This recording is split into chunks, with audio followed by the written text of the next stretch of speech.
All right. I am here with my guy, Jake Rosenberg, the CEO and founder of Krete. Jake, welcome.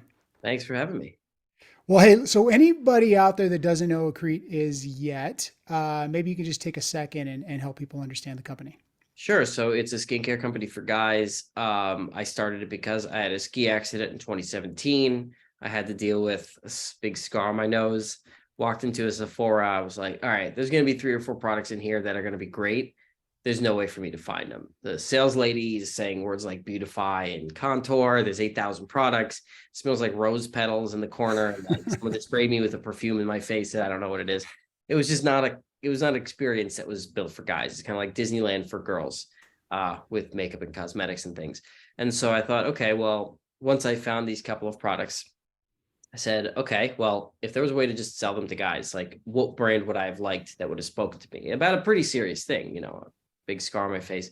What would it look like? And so I made Crete to look exactly like that. It's a men's skincare line. All our products take 30 seconds or less to use. Our tagline is 30-second skincare. We make with only the best ingredients so that you just don't have to worry about that. There's no filler stuff. Our price points are higher because of that, which, nobody seems to mind. We have no returns basically. And yeah, it's just you come to our site if you want to look good and you have a skin issue, and that's kind of it. Yeah, so much to unpack there. I mean, my first question is, why aren't there more products for men out there? It's not that there aren't more products for men. It's like they all kind of exist. It's just there are multiple layers of BS in between you and finding them. There's the stigma of some of these products are for women, and some are like maybe, like for instance, like I don't know what it's called. What is it called? Like it's not rouge. That's what they called it in the 50s, but like blush that Yeah. suggests like blood flow to your cheeks, which suggests fertility in women. Like there are actual biological markers and reasons for certain types of makeup. We're not talking about that. We're talking about skincare. We're talking about stuff like moisturizers, facial cleanser instead of soap. Like guys don't know what those things are. It wasn't a part of their upbringing. It wasn't a cultural thing.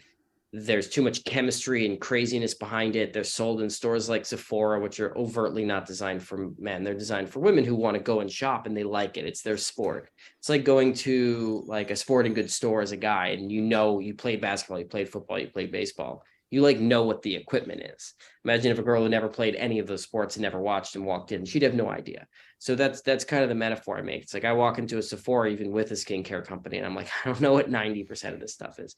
So it's those multiple things. It's the stigma. It's the fact that the concealer I was using to hide my nose scar was from a company called NARS, Mm. and their tones, their different shades of skin color were dessert names. Like I was using creme brulee. Like I didn't want to buy something that was called like even those small things like the naming of the products is going to keep me away. And so that's kind of it. And then the last part is education. Like we just didn't grow up learning about these things. As a guy in America, I just like, I don't know, I washed my face with a bar of soap. If I had a pimple during prom, like your mom probably gave you a thing, or if you had a sister, she gave you a thing, but you didn't learn about it. Yeah. So we're here to educate guys to be like, hey, this is a serum, what that is, put on your face. It takes 10 seconds and you'll never have dry skin. So, I mean, that makes so much sense.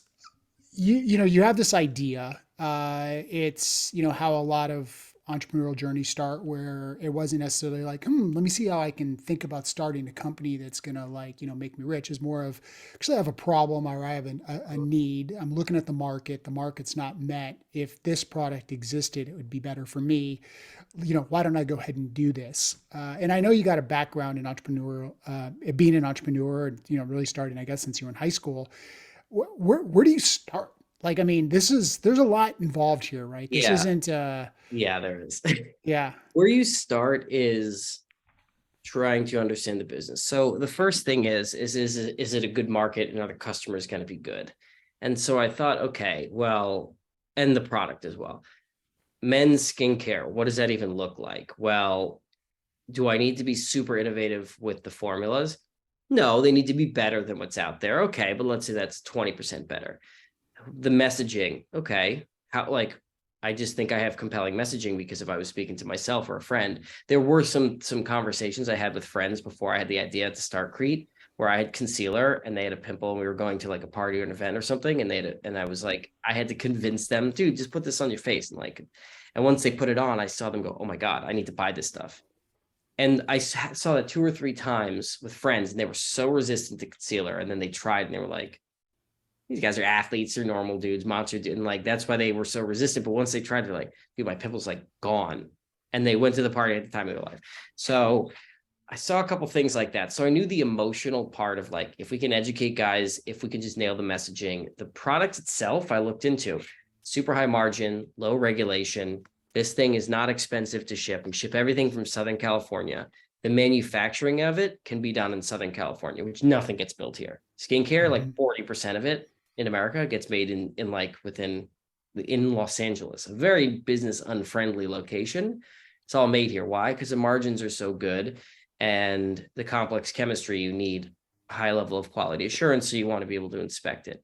And so I looked at the various business elements, fulfillment ability, it's not software.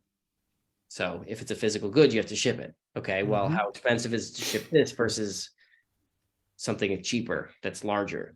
So it was all of those kinds of things. And so once the business itself was pretty clear that it made a lot of sense, and I thought that I could understand how to market it, I went step by step and said, okay, what products? Ordered a bunch of products, tested. And it was kind of like, keep the costs down, don't spend a lot of money, like maybe spend $1,000 on 40 different products, face washes, facial cleansers. What's the difference? Facial serums, toners, moisturizers, lotions. What's the difference? What are the ingredients? What performance do I want? Then when you get the products, you find someone who can help you make them, and you just take steps from there.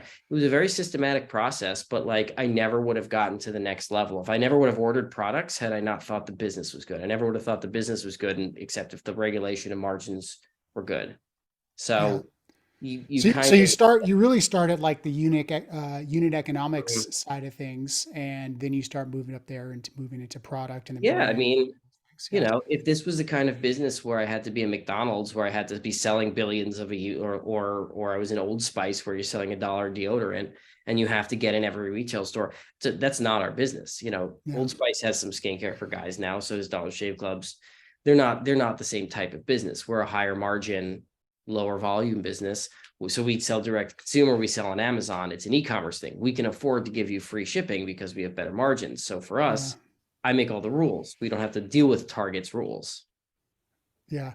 It's funny. I started a direct consumer business during COVID with two really close friends, and it was one of those things like we had worked out together. We were working out at this gym. We were all pretty competitive, and then the gyms all shut down, and we had to start to buy our own fitness equipment. And now you start buying equipment, and the stuff that we wanted wasn't really available. So it's one of those like, yeah, I think we can do this better. Um, and I think we took a similar approach in a lot of ways. I think the one area that we missed is shipping and the weight. Shipping fitness equipment is not Fitness nearly as overtly efficient needs to be as, heavy. Yeah. yeah, that's Yeah. right. That's right. So That's we, it's pun intended. It's like literally, I don't even think that's a pun. It's literally it's weight. literally weights. Yeah, I'm it doing is. everything I can to shave like this corner off so it gets to 3.99 ounces. So it goes one tier down in expense in first class. Like we're trying to shave weight. You overtly have people like, oh, I want to lift more. So you I need want to to lift give more. them 50 pounds more in the mail. Yeah. Yeah.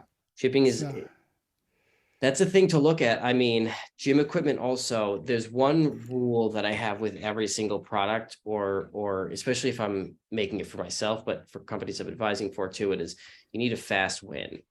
hmm People put this serum on their face. I'll show you what the bottle looks like. This is, it's $39 for this. It's not cheap, but this lasts a month and a half. yeah. 2 pumps, covers your face. It's great. One of the things that happens is it dries and you feel this tightening sensation because of the specific molecular weight of hyaluronic acid. The reason I know that is because I actually formulated it. So I chose that because it does the best for your skin. That's like significantly more expensive than the cheap ones with all the droppers. I'm probably speaking, some crazy foreign language to most guys who are listening to this who are like, what are you saying? But hyaluronic acid is the most powerful hydrating ingredient. It is very Yeah. expensive, and there are different molecular weights from like 10,000 up to a million. And the higher you get, the more expensive, the better it works. We chose the literal highest we could source on planet Earth. That's why this tiny little thing works. But when you put it on, you feel this tightening sensation. So you think, okay, it's working the first time, because it is. That gets you to use it day 2, 3, 4, 5. And then after a week or two, you start seeing fine lines and wrinkles. Or Yeah. those don't go away the first thing. The thing about gym equipment and the gym business is you don't get that fast win. Like by January 15th, how many people have given up on their New Year's resolution?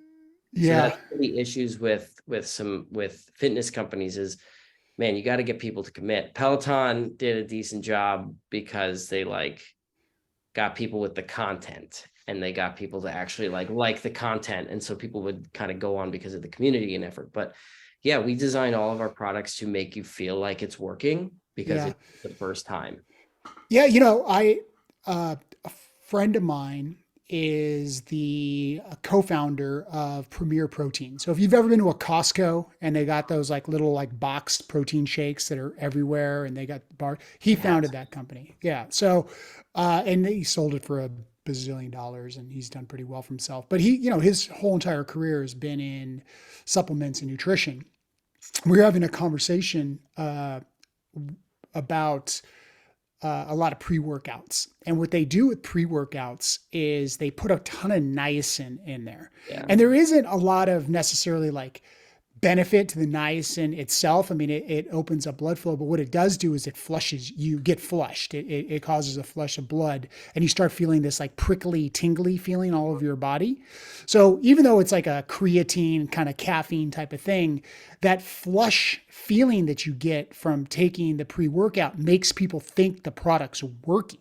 Yep. So it's Yeah. very similar to what you're saying. It's like that tightness of the skin. It isn't. I Feel mean, it. yes, Yeah. that's part of what it does. But it gives the people like, oh, this is. I feel this. I feel this thing Show working. me, show me a person who doesn't know that if you go to the gym every day or 6 days a week and really work hard for a month, you're gonna be like every single person on Yeah, of earth course. understands that you're gonna get the benefit. It's up here. So why do people quit? Because it's not in here, or it's just they don't want to, or they make an excuse. So that's the thing. If you A pre-workout is perfect because if you give people that feeling, then they're in the gym with that feeling, oh, Yeah. something's happening. Okay, good. If they get that feeling every day, now all of a sudden they've done it for 2, 3 weeks. Now they see in the mirror, oh, or they step on a scale and they see a result. So it's all about getting you to the actual final result. We have customers who say they use this every day for 2 or 3 weeks, not months, not years. And they say, like, my wife gives me, I don't want to say like the cliche things, but those are the reviews we get. My wife tells me Yeah. I was younger. I haven't gotten rid of this eczema in like 10 years. And like after 2 weeks, this thing worked. Why does it work? It's not a mystery. I literally picked every best ingredient from every other good product I could find out there, saw which ones would chemically mix together and mix them together in the highest usage rates. It's not an accident. It's like if you make a food with the best ingredients, you're gonna have good food. Yeah. So yeah. So my little that my company Hero Barbell Co. It's definitely a little side hustle. We went after a very specific niche and market. Primarily CrossFit athletes. We approached it as being a lifestyle brand, and the company's doing great. We've got tons of traction, lots of revenue, a very very loyal fan base. But where I'm going with that is I think my inspiration came from an experience I had working with hundreds of direct to consumer brands. I was consulting for this company based out in New York, actually not very far from Kith. We were talking about Kith the other day. I used to walk past the Kith store, almost a daily basis. They were right on Bond Street. And I got a real understanding for how the kind of the direct to consumer market and direct to consumer products came up and what was working, what wasn't, and that gave me some of the inspiration. I know you had a company previous to Krete, and you worked a lot with e-commerce companies. Yeah. Did that experience of working clearly with people who are in the e-commerce business? I mean, was that educational? Was that inspirational? How did that play Completely. into Yeah. this? As much as it was educational and inspirational, what it let me know is I understand digital marketing. Like I Yeah. have helped people build hundreds of e-commerce websites or branded websites or applications and software applications, ranging from incredibly scientific advanced things to social polling apps, like, that are fun and just for younger kids or whatever. So that let me know, okay, I have a team of developers. So we are still on almost V1 of our site 2.5 years later, Mhm. because I looked at 70 different websites. I analyzed every single part, every animation they had, every single thing. I knew how to optimize our site for load time. I knew about designs above the scroll. I basically worked with the designer. We designed it. We hired a developer who I've worked with for on the software company I used to run. And so for us, the website was going to be the easiest part. For a lot of companies, it's the hardest part. That has been converting like 2x industry standards from day one. The part I didn't have as much experience was the actual like creation of content running. So I hired good people to help me with that. It wasn't rocket Mhm. science. I'd never run anything on Amazon. We hired a good team. Amazon's not that complicated. You have to do a couple of good things to get your stuff set up and then run ads, and the numbers need to make sense. What's your cost per click when they come to your page? What's your conversion rate? How much is Amazon taking? It's like 3 or 4 numbers to know if you're good on Amazon. It's really Yeah. not rocket science, especially if you're doing Amazon Prime, where they just tell you what the rate, they're taking 30-40% for everything, including fulfillment. Okay. There's your margin. Um, but yeah, that company dramatically helped me understand what I consider to be the hardest part, which is not the hardest part, but a major part of the funnel, which is Mhm. the website optimizations, email marketing, recapturing with SMS, Google Analytics, all of those things. So I knew that. I had a shoe company actually, and that taught me a lot about fulfillment and Mhm. shipping. They were expensive shoes, so it was kind of like whatever, we'll just pay for shipping. But e-commerce, who's paying for shipping? How do you fulfill it? How fast do you fulfill it? We fulfill stuff for the most part the same day orders come in. And Mhm. if you're in Southern California, the shipping takes one day. So we have had it where people will order, let's say early on a Monday, and they'll get it by end of day Tuesday, Yeah, that's cool. which Are you is do you crazy. work with a 3PL or are you We do, yeah. but we don't work with a giant 3PL. I worked with Mhm. like a more local one that can handle like our volume times 10 probably. Yeah. But we pay them better because people get our product in like, if you're in Southern California, usually within 2-3 days maximum. And if you're in New York, like 4 or 5 days. And I've ordered from every one of my competitors. They all take a minimum of a week. And those kinds of things like that, okay, 2-3% margins I'll give to have a better customer experience and fulfillment. Those kinds of things I learned from the shoe company. It's like if you surprise and delight your customers, they'll order again. And ordering again is where we make all our money. We break even on the first bottle, let's say, because we spend whatever to acquire you and it's a high price point. So we break even on it. But when you come Mhm. back with us out needing to run an ad to you, the second, the third, the fourth, the fifth time, which we have all the time, that's where we make our money. Well, if you know it's going to be shipped to you fast, it's going to work, it's like going to take less than 30 seconds to use, you feel it right away. Those are all things that really make the repurchasing, which is what our business is based off of. Yeah. Have you guys looked at a subscription based model? That's our main source right now is Oh, it we is get subscription people to based. Okay. subscribe, and I'd say 80% of our revenue is based off a subscription. It's Yeah. literally a monthly subscription, which is a ballsy thing to try to do, but Yeah. we timed it out. We let people skip whenever they want. That was a big thing when we let people skip. And, after about 3 months, people will skip for a month because they have a little too much. And then after month 4, they'll make skip again. And so they can kind of make it at their own pace.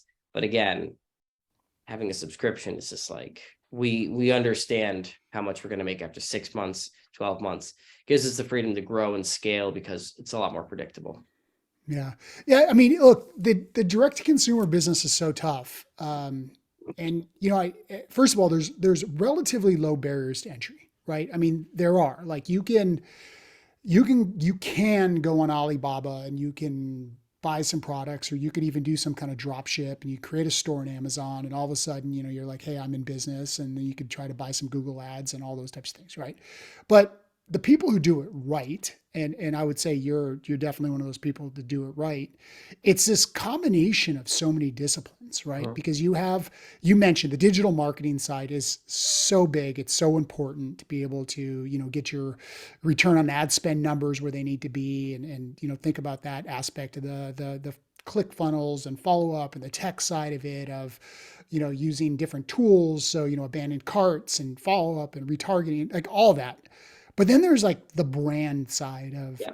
who you are, why you're different, the story, right? I mean, Mhm. brands nowadays have to be purpose driven. They have to resonate with people. You have to differentiate. You got to think about the packaging and the logo and the colors. And then in your situation, you have like the chemistry side, right? I mean, you're Yeah, dealing with a product people put on their face, and you got supply chain, and it's really impressive putting there all are those a pieces lot together. more than people think. It's not a casual business. Yeah, We have two products we're selling right now, and I have my like hands in every part of it. I mean, I'm working 24/7. There's always new things. For instance, like I am trying to figure out what our influencer marketing strategy is. We have one, but I'm yeah, trying to think like there's that. How much money do we put in that versus Google versus Amazon versus Facebook and Instagram paid versus hiring someone to do organic versus more email campaigns? Are the email campaigns going to be about subject matter that we're also going to post a blog for? And then that and the blog have to be SEO friendly. It's like yeah, they're even just on the level of like, where do I put our marketing budget for the month? There's those decisions that I just said, probably times 3 or 4, because there's a lot of yeah. stuff I'm just, not going to share that we do. But yeah. What's your approach you're going through right now as you decide your next products? Um, that's actually funny because I just wrote briefs for them right before this. Our next products, the first one is going to be concealer because that was always supposed to be it. I feel like, yeah, I have like probably 1,000 of the actual real branded pens that have the stuff on it, but of course, Yeah, the one I picked up has no branding on it. yeah, Anyway, looks like this, but in a concealer pen. That one's going to be really good. That's the only technically makeup we're going to be doing because that one to me, it's like when you're trying to fix things on your face, and we're very face focused because that's the money maker, right? yeah. Of course. We have a body serum and that sells really well, but it's like that kind of handles it. Body wash, it's not a high enough price point, honestly, for us to worry about selling it. Same with deodorant. So it has to do with some business decisions. The concealer works because it's like if I have a scar here, hide it. If I have acne or pimple, hide it. If I have dark circles or bags under my eyes, you literally do this and they disappear. So if you're buying our other products, it suggests you're trying to have better skin, maybe hide something or have it reduced. Okay, well, while you're reducing it, hide it. Then we have an eye stick because people have been like begging us for 6 months for an eye stick, which Yeah, is basically you roll it under your eyes. It helps with lymphatic drainage and tightening under there and eye bags and dark spots. So that was a no brainer because our customers were like asking us for it. The other one is a face wash or facial cleanser. yeah. We have all these products for your face. It's like, but we don't have a way for you to wash your face right now. Okay, well, seems like it. Bar of soap is pretty catastrophic. Charcoal cleansers are like nuking your face. They're like scorched earth. So we're like, all right, Mm, we'll give you something that's significantly, better chemistry and lighter and will work for people. Leave you with a clean feeling without stripping all the natural oils. Again, we don't even necessarily want to go into like the crazy storytelling of why these individual products are better than what's out there. We give you like 1 or 2 bullet points and then we give you an intro offer that's cheap and say, try it. And we always get people return. Our retention is insane because our products are great. that's good. So we give you, hey, this first thing, it's $39. It's $6 right now if you want to get it on the subscription, $6 with free shipping. Our Yeah, retention rate's like 70-80% to month 2. And then from there, it's like 95% of those people for on. So like we're keeping almost everybody once you try it. amazing. We we were talking before we started recording about entrepreneurship in general. People Yeah. asking you all the time, "Hey, should I go out and be an entrepreneur?" And you made a comment of like, probably not," but Sometimes, but maybe, also maybe, maybe. maybe not. Uh, what one of the things that I'm really fascinated with, and I have a ultimate deep respect for entrepreneurs. I mean, beyond the fact that I think that most of the innovation in this company, or much of the innovation and the hiring and economy is built on the back of entrepreneurs.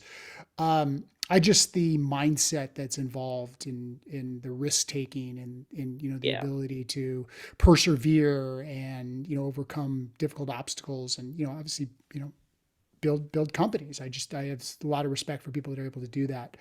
Um, what you've been an entrepreneur your whole life. Yeah. What are some of the things that you tell other entrepreneurs other than maybe you don't want to go into this, but when they Well, I mean, do and they're I going through a mean, journey, yeah, I look at everyone's case on a case by case basis when I give them my opinion. By the way, if people don't ask me for my opinion, I don't share it. I only share it yeah, with people when they overtly ask me in their situation. So for me, I started it when I was tutoring in high school. So I was yeah, making money, like pretty good cash in high school. I started a software company right out of college. It started doing well, and we raised a bunch of money when I was like 22. So if those things weren't happening, I would have had a normal job. But like I had things that let me, and I was also 22. You It know, I was helps to be graduating from 22. Penn with an econ and math degree. So like I was able to raise money because people, it was the age of apps and I had a Yeah. decent Ivy League college degree. So, and a good business plan. So it was like, okay, it was not that impossible at that time for apps specifically in 2012. This Yeah. was Tinder was just becoming a thing. Instagram was like a year old. So we're talking Snapchat was like barely launched. So we're talking about the early days like that.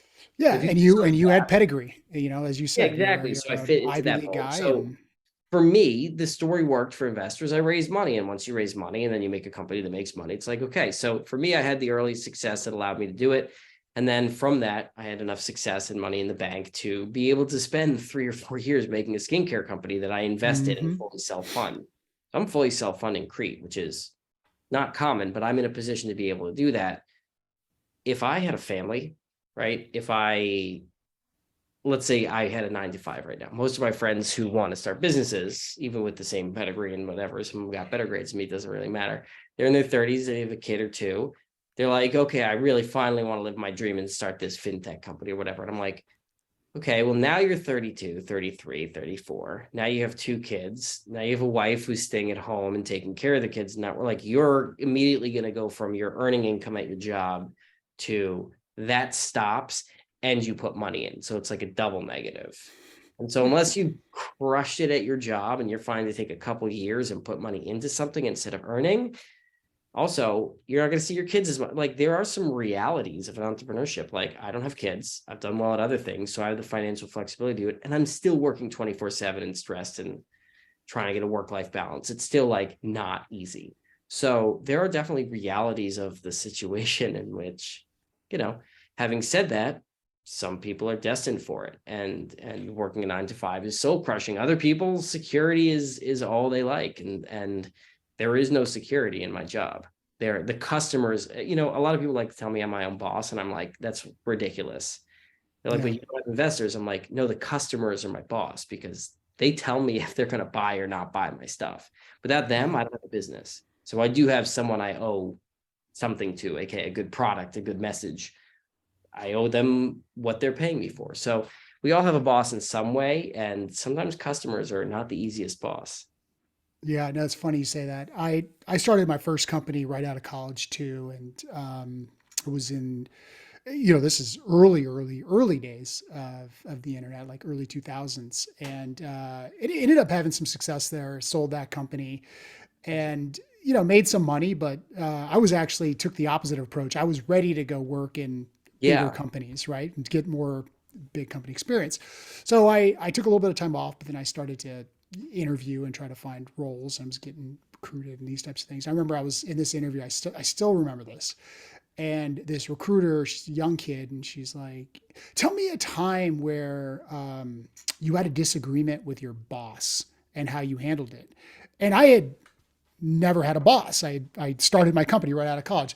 So I gave her, like the typical, well, I've never had a boss. And, but, the customers are my boss. And let me give you an example. And she's like, yeah, but that doesn't really answer my question. Tell me about a time that you had a disagreement with your boss. And like, she couldn't get around this question that Yeah. she was asking. But it's funny you say that because I've said that many times, as someone who's You always owe either something to been someone unless you're literally just like retired. Even if totally, you're an influencer and you have, this amazing job that you're flying around the world taking yeah, pictures of yourself.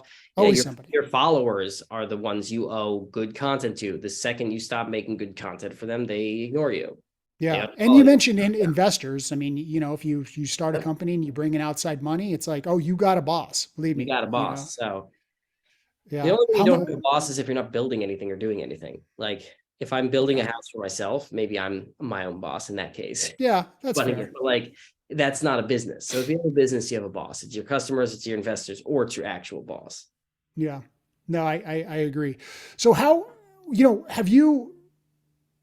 Are you in a situation right now where you're doing most of the work yourself? Or do you have a team of people No, around I you have a to kind of team. handle For the marketing? first Yeah, year, I did almost everything myself, from formulating to coming up with a brand name, filing the domestic and international trademarks myself, designing the website. Then I had a designer. Then I got my developers, a full-time developer. Then someone to help us with ads, and then a Facebook media, media buyer for that.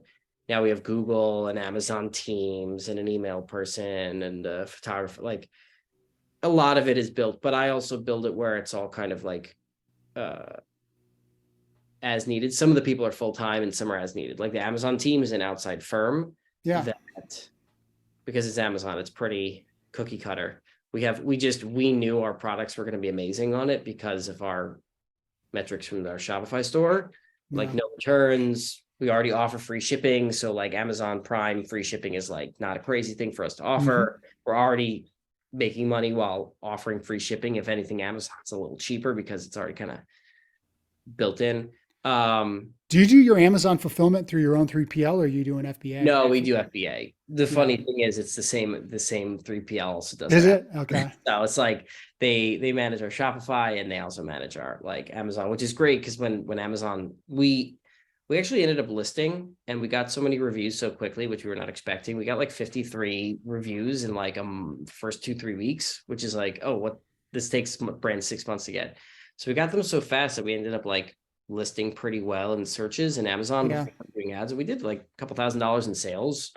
It's not like giant, but like, I don't know, $3,000-4,000 in sales in the first week without ads, just from being Yeah. discovered on Amazon. We were like, what's Yeah. going on? We didn't even like know how payouts worked yet. So we started running ads like 2 months before we were thinking about it. Cause if people are buying it as is, so it was funny. So we sold out in the same 3PL, just like sending in hundreds and hundreds of bottles, like the same, like just get them into Amazon basically. So, Yeah. it's rare to have those kinds of lucky things. Mostly being an entrepreneur is putting out fires, making sure you're like, it's moving in the right direction, moving in the right direction. Sure. Sure. It's like 3 steps So it's forward, two. one and a Yeah. half step back, 2 steps forward, 1.9 steps back, 2 steps forward, no steps back. Oh my God, that's the best week ever. Yeah. So, So how are you managing your work-life balance right now? I mean, you said you're working 24 um, hours a day, well, to be honest, figuratively. this is all I've ever done is work like this, whether it's tutoring. Yeah. So it's my sport. I enjoy it. I don't enjoy all of it. I don't enjoy the accounting and the taxes part. I don't enjoy like Yeah. I don't enjoy sifting through hours of new influencer applications to, whatever. Do, It's, do, you- some do, of it's do you work. do you ski anymore? Did you? I do ski. I ski all the time. Okay. Well, I don't ski as much as I want to because it's just like you have to fly somewhere or drive somewhere and get equipment and it has to snow. So I went skiing for a week in Colorado this year, but I got back to skiing the second I could, like the second. Yeah. It wasn't going to stop me. I've only had one accident ever in 28 years of skiing. It's pretty good Yeah. ratio. But yeah, the work-life balance is, exercise is important. I realized I was, for whatever reason, making excuses to not go to the Equinox 4 blocks away when I was paying for a membership, to not go to my brother's apartment building a mile away and use it, to not go to my Hmm. parents who have a gym 15 minutes away. I wasn't using any of those, and I used to work out 6 days a week. So I said, "Fuck it." And I put a gym Good. in my Because apartment. I bought a bike for, I don't know. I used one for like $1,000, put it in my thing, and now I use it every day. I said, if it's Peloton in or my apartment, no, I don't need the screens. I just watch stuff on my iPhone. So sure. I didn't want to be paying. That was why I quit Equinox. I didn't want to be paying some ridiculous fee if I'm not using it. So I Yeah. have a bike in here and some Bowflex weights. Guess what? I've been using it 5 days a week now because it's in my place. There's no excuse. So it's stuff like that. I know myself. So working out was a big one. I sleep better when I work out, and that's kind of it. Hmm. But I How do honestly, yeah, really quick, I will say this. When I go out and leave my house, it better be for something good. Like if I'm gonna go out, we should be going with a couple of friends to a cool place. Or else I'm just gonna stay in and work for now because I'm trying to build something that lets me retire at 40. So Yeah, I love it. There's a couple things in your background that I was interested in. I want to learn a little bit more about. One is it sounds like you were an earlier adopter in the crypto space, and then yeah. what was this thing about fashion that you were doing? So I can only speak a little bit about this because we sold it and I signed some pretty NDAs. intense NDAs. But I had a shoe that mined Bitcoin, or we had a little Bitcoin mining thing we put in it as kind of a marketing gimmick. So it That's was the wildest thing I've ever heard in my because I entire wanted life. shoes that made you money while you walked. And so that, then we were going to sell it without that. So we made like printed custom circuit, like what are PCBs, printed circuit boards. I think, yeah, we made like custom ones. We hired these engineers off of Upwork in like Minneapolis. And then we were getting them printed in like Taiwan or something. And they were drooling on. I remember all these ridiculous problems we were having because I'm not a hardware guy. I'm always more of a software guy. So the thing I learned is I'm never going to build electronic hardware ever. It was like the worst thing I've ever tried to build. But we did it. We pulled it off because the company got acquired before we even hit market, and so we never ended up. And we made It's like amazing. pairs. I have like 3 pairs here, and I wear them every once in a while. And people are like, "What the fuck is that?" Because it showed the price of Bitcoin, which at the time was like $4,000. It was pretty funny. In 2017, but we thought Gary V had his like sneakers for CEOs. I think he was working with like K Swiss. So we were like, what about sneakers for like tech entrepreneurs and that kind of thing? And if they make you money. So it was a preposterous idea. We thought it could be, we could sell sneakers for like $500-600. And we had a lot of people like lined up to buy them for that. And we were like, this is because crypto money was crazy. This was not the most recent peak. It was the Yeah, yeah, the one 2016, before that. 2017 peak. That's literally the wildest product I think I've ever heard of in my entire It was, life. I love that you came up with it. I love yeah. that you moved forward and developed it, and I love even more the fact that you sold it. Yeah, You we got sold it honestly because of the printed circuit boards that we ended up building. Ended up being really effective at like showing on a screen a specific type. I have to keep it vague for yeah like 3-4 days without charging. And like we did a couple of things that were like not even that brilliant. Just like no one had specifically put stuff together. And we spent the 6 months to build it and make sure it was, I can't remember which regulatory body it was, like the FTC or the it wasn't the FCC. It was like one of those like 3-letter agencies that like makes sure that there doesn't combust to this. And then we did all those tests and we passed them. And someone said that they liked that. They liked the trademarks. We actually got some ridiculous trademarks that we don't know how we got issued, but they were issued. And so we both basically got bought out for our IP. And it was like, we great, did not see that coming. And the next day I started Krete. So great, awesome. yeah. Where are you like right now when you think about some of the stuff that's happening in the world of crypto and Web3 and all that? Uh, how blunt and brutal do I really want to be? I think 99% of the industry is absolute scams. I do not think it's going to change the world. I thought that in 2017, and I have just seen now it's been 6 years. These companies have raised hundreds of millions of dollars, and they're all vaporware. Yeah, I gave them a chance, and they're all Status was this ICO. All the ICOs most likely were securities fraud. They like with the Howey test and whatever. I had the opportunity to invest in almost all of those. I was very early at a fund in the space, and like I passed on all of them because I'm like, they are at best 50-50 securities fraud and going to scam us all. yeah, And we saw that with NFTs. I had people telling me that like NFTs were the next wave of this. And I said, I saw this wave in 2016 with something called Robot Cash. It was basically trying to have you resell video games to your friends. And like because with the digital license, and then the company would get like 20% of the resale. So it was like, you did that with physical games, you go to GameStop, trade them in. Why can't you do that with digital games? Give a $60 game to your friend for $30 and like the company takes 10 of it. So kind of like reselling. And I saw that. Didn't work then, didn't work. So when people were buying Bored Ape Yacht Club things for like hundreds of thousands of dollars, I was yeah. laughing. A couple of my friends got pretty aggressive telling me I was an idiot. And I was just like, have fun. All of them lost their money from every set they put into NFTs. Is it an interesting idea for digital scarcity? I guess. I mean, that's not really, in my opinion, how digital scarcity is not really a thing to me in a context like that. And then also, yeah, we're going to change the banking system. Like these were some pretty big swings for, I ended up meeting a lot of the people behind a lot of these projects, and they were just complete scam artists. So that's Yeah. why, I don't really share it that much, but to be honest, it's like, that's why I got completely out of that industry years ago.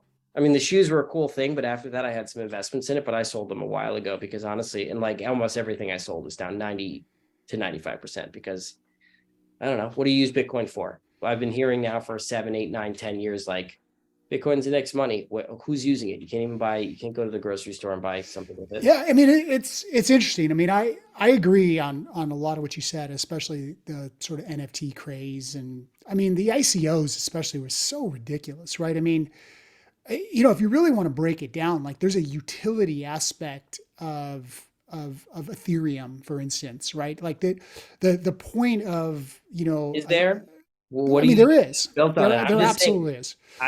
I've been hearing it for years. I don't use any single application that uses Well, Ethereum. listen, there is a there are a number of valid use cases for a decentralized data layer that allows independent parties to be able to have an agreed upon referee or central point in which data sits that they can both communicate with and that's trusted. Otherwise, it's going to have to sit in some type of Isn't centralized that just database, right? escrow though? Like, isn't that like an Sure. agreed upon central person? We already have some systems that kind of But work. then escrow becomes a centralized party, right? Now all of a sudden, I mean, the data is going to sit somewhere. This is the truest thing that we have that can somewhat decentralize data. Now, I don't disagree with your point on everything you said, dude. I think Hybrid systems, by buying, the way, work. That's what eBay and Amazon are. It's yeah, like they're middleman systems where they have some sure. amount of centralization, and then like the products that are listed and the reviews are decentralized.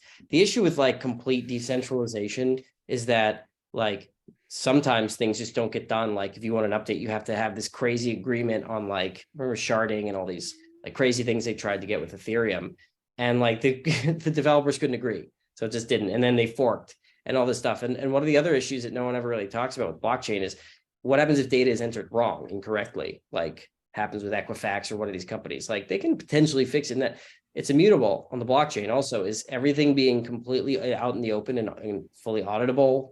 Is that good? Well, all really the blockchain is a the cipher that unlocks encrypted information in many ways. And I think a good example of where a use case could exist, and I mean, we could talk about this offline about how this would be applied, would be in the world of influencers and an e-commerce site, right? You have an influencer over here, you have your site over here.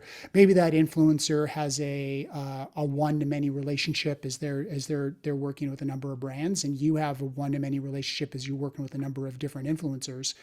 And essentially, there's a relationship of managing sales, right? Their job is to drive sales or help build out your brand. Where does that information and that data live? It's going to either live in it's going to probably live in your database. It's very difficult for an influencer to be able to share a relationship with you with another third party, because anything they've ever done for you sits in your data. Anything they've ever done for them sits in their database. Where by having this decentralized kind of this trusted authority, all that information can be shared, and then you can access information when you need it. They can access information when they need it. I don't Yeah, know. one of the I things think though that's too the is utility aspect of it. there are some things that could work. The problem is too though, like that's where big companies like Facebook and Instagram make their money is by owning the data. These Of course. platforms get so big by being, well, for lack of a better term, predatory about data. That's right. Like they wouldn't be so big in order for an influencer to have a platform in which to be on an influence if they didn't. So sometimes these take away the almost monopolistic incentive of these platforms to be able to get big in order to create now that they're, before social media, there was no such thing as an influencer. So it's like one of those things where I think Peter Thiel calls it like, a government allows for monopolies. What do you think a patent is or a trademark? It allows for Mm-hmm. small monopolies because without those things, you can't actually you can't protect yourself enough to make sure, okay, I'm willing to put millions and millions of dollars into this, billions even, to create this entire new type of technology or new vertical or industry.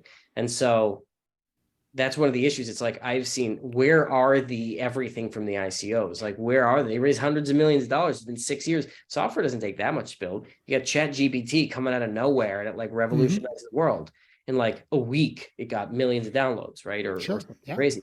Where are any of the Ethereum based apps? I mean, Ethereum has had apps raising hundreds of millions of dollars since 2016, 2017. Where are they? Where's one? Like, that's my only issue with it. It's not that Ethereum isn't this unbelievable technology. It is. It's the people building on top of it. Like, where are you? What are you doing? Where's the Venmo that works with Ethereum super well? It's been Well, 6 years. you're starting to see more and more real life utility hit the market, and I think that there's some really interesting stuff that's coming down. I don't disagree with capitalism at all. I think most innovation comes from capitalism and getting rid of that. Trying to take the ability for these monopolies to be formed, as Peter Thiel talks about in 0 to 1 and all these different types of things. Like I don't think that's the solution.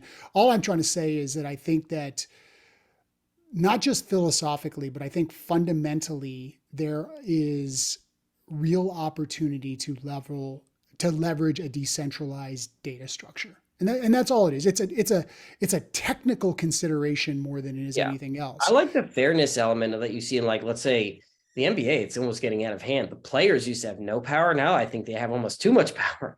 They're moving Yeah. around, they're doing whatever they want. Kevin Durant bouncing around teams, demanding Yeah. trades. You can be in a 5-year contract that's with like, you can demand a trade in year one now. So the balance of power is shifting. The same thing is happening with content creators. YouTube pays content creators way more than TikTok. So what people do is they build their following really quickly on TikTok, and then they try to move over to long form content on YouTube, which pays them more. So, if there's a platform, I think that's one of the best things is supply chain and then influencers. Yeah. If there are platforms that pay influencers better, it's going to be better for that platform and better for the influencers, because people should be compensated far more than iTunes gave you for their music. So I believe in that from a philosophical perspective. I just unfortunately have seen a lot behind the curtain of the actual people raising the money in the industry, and it's not going to the building of Yeah, the the use cases I think I'm more excited about or more interested in is more stuff around like, identity or credential management.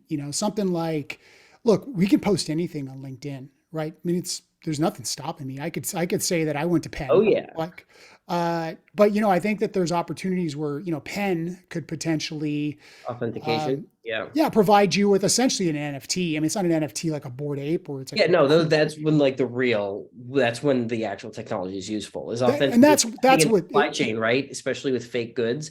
That's why I like exactly. V-Chain for a while, which was from the former chief innovative officer of Louis Vuitton China, because all their Yeah, stuff is knocked off. If you bought a Louis Vuitton bag and like you didn't know if it was a knockoff, especially in wine, there's a lot of sure. wine fraud and That's like right. things like that. That's why I thought blockchain, the best usage I ever saw that was like crystal clear was supply chain stuff. And that's why I like 100%. V-Chain. And that's where I see the value too. So Yeah. yeah, I think maybe we were talking about two different things. I see the utility in things like supply chain verification of authenticity, identity protection. I think Yeah. there's The huge problem is the things opportunities. wanting to be new money. It's like, oh, Dogecoin. No, that stuff's a scam, man. The That Dogecoin doesn't even have a. Yeah, I agree. I couldn't agree with you more on that stuff. I that I think that's I and think the it's all problem is ridiculous. too, it's like never before has there been a technology that has pretended to be money so well, and people saw dollar signs, and so they were able to make money. Like in the dot-com boom, yeah, you can make money with stock and whatever, but this is actually telling you it's like Bitcoin is the new money of the new world. Yeah. It's a pretty bold PR Well, move. I'm not a big Bitcoin guy myself. Like Yeah. I said, I'm a tech guy. I've been a software guy my whole career, and the thing that got me into this space, really, if you want to know the truth, was authenticity for shoes on the secondary market, like Oh StockX yeah, stuff. And 100%. and we had a big counterfeit issue with the company I told you I was consulting with at the time, and we looked at embedding RFID tags, basically NFC chips within these different shoes that were tied to a NFT that verified the authenticity of the particular I know people product. doing that like overtly, like with startups that are doing exactly that. Yeah. Yeah, it's a great use case for the technology. So when it started to go down the road of these like Bored Ape NFT, like I never got that. I thought that was always silly. But I will say this: the banking crisis that we're dealing with right now does make a little bit of a stronger argument for some of the stuff that's happening in crypto. A little bit of a stronger argument. Yeah, it means we need an alternative. I'm just not sure that Bitcoin and crypto as it stands now is the alternative. And that's the first alternative anyone ever points to. That Yeah, that would be my summary of it. It's like, okay, cool. There's bank runs and crashes with every regional bank because the government said they're not going to bail them out. Okay, cool. So good luck, Bank of America. You're going to be like, you're going to get every customer from Comerica that's and right. from First SF, whatever, Republic and Silicon whatever. Valley Honestly, I Bank. don't even Yeah, know yeah, regional banks, but like Chase is going to do well, JP Morgan yeah. Chase. Chase, Wells Fargo. So, Yeah, all okay, the big cool. So ones, in the the big next three four. to 5 years, there's going to be like four banks, just like there's four airlines. Okay. That's not going to be great. There needs to be an alternative to that. What is it? I don't know. The only kind of even remotely plausible and socially understood one right now is Bitcoin. Yeah, Maybe. Maybe yeah. I accidentally type a letter in wrong when sending it to you and I lose all my money and there's nothing I can do about it. Yeah, there needs to be a backstop. That's for Yeah. sure. Yeah, that's not okay. Yeah, I've that, sent a wire to someone before and they didn't get it, and the bank sent me the wire back. It's like, okay, cool. Thank you. yeah. God, I always freak out sending wires. I don't It's like wires. It's yeah. There's something so scary about that. It's like, did Like I get looking at everything right? You hit that little button. yeah. Hope that worked. All right, man. We covered a lot of ground here. I love that we started talking about skincare, and then we just moved into like philosophical discussions about The bank. Bitcoin, banking system, and scams, and all the other things that Yeah. exist in the world. Look, if it sounds too good to be true, it is. Unless, of course, it's amazing skincare that only takes 30 seconds. Oh, look at you bring it back around. I'm trying, I I it's love like it, my man. first I love rodeo. it. Well, I'll Listen, pick some up. You send me a discount code or something like that, and awesome. I'd like to try some. I'll tell you what, man.